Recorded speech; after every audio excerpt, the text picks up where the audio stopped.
Il y a une sorte de couteau suisse ou un règle infaillible pour découvrir la vérité, ce serait hyper pompeux évidemment, et un peu hasardeux. Mais il y a quand même des règles ou des grilles comme ça que j'applique moi personnellement et qui me sont plutôt utiles que pas. Il y en a une, c'est d'avoir de la mémoire, tout simplement, d'avoir de la mémoire. Ça veut dire qu'il faut mesurer ce qu'on est en train de dire sur un tel personnage ou un tel film aujourd'hui par rapport à ce qu'il disait il y a 6 mois. Moi, c'est parce que j'ai de la mémoire que j'ai des doutes sur ce qu'on me raconte sur la Libye. Si je n'en avais pas, j'avalerais tout ce qu'elle est en train de me dire aujourd'hui, puisqu'hier, je ne me souviens plus ce qui s'est dit. Donc, quand on a de la mémoire, sur une certaine durée, voilà, je pense que c'est une clé pour dire qu'il y a quelque chose qui ne va pas, soit avant, soit maintenant. Mais bon, les deux histoires ne peuvent pas s'enchaîner telles qu'on les présente. Ça, c'est les gens le perdent de mémoire, leur degré d'attention, de se rappeler ce qui s'est raconté il y a quelque temps de ça, ils ont tendance à le perdre. C'est vrai que j'ai l'impression que cette fameuse blague, le sketch de je ne sais plus quel humoriste d'un poisson rouge dans un bocal qui tourne, à chaque tour il dit ah c'est joli, j'ai l'impression de... Il y a comparer. Moi j'aime bien cette histoire de comparer. Comparer, ça veut dire quoi? Je ne sais pas, par exemple, quand on me dit qu'en France en tout cas, la sécurité sociale doit faire des économies parce qu'elle perd 3 milliards par an. Oui, mais comparé à quoi? Son budget fait 1000 milliards. Donc vous imaginez quelqu'un qui perdrait 3 francs par an sur un budget de 1000, est-ce que c'est ça qui représente une faillite? Et d'un seul coup, vous dites, on est en train de me raconter n'importe quoi. C'est ce que j'appelle le comparer, la recontextualisation, par exemple. Le contexte que souvent vous échappe.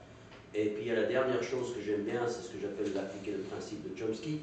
C'est en lisant Chomsky qui s'en sert souvent. C'est pas lui qui a donné ce nom, c'est moi qui, de façon complètement éhontée, ça s'appelle le principe de Chomsky, dit prenez une situation, échangez les acteurs, changez les noms et regardez comment l'information serait traitée. Exemple, mettez la Russie à la place de l'OTAN et mettez un allié de l'OTAN à la place de la Libye et voyons voir comment les médias agiraient lorsque les Russes justifieraient le bombardement d'un pays parce que, voilà. Et quand vous, parce qu'un principe est un principe normalement dans toutes les situations, et quand vous voyez que ce principe inversé, simplement inversé, les acteurs ne fonctionnent plus, c'est que vous n'avez pas droit à un principe, mais à une opération de propagande, telle que je vois les choses. Voilà.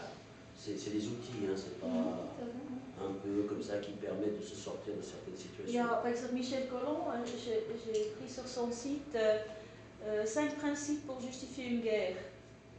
Qu'on reste attentif à ça. Occulter les intérêts économiques, inverser la victime et l'agresseur, cacher l'histoire, diaboliser et puis monopoliser l'info, par exemple.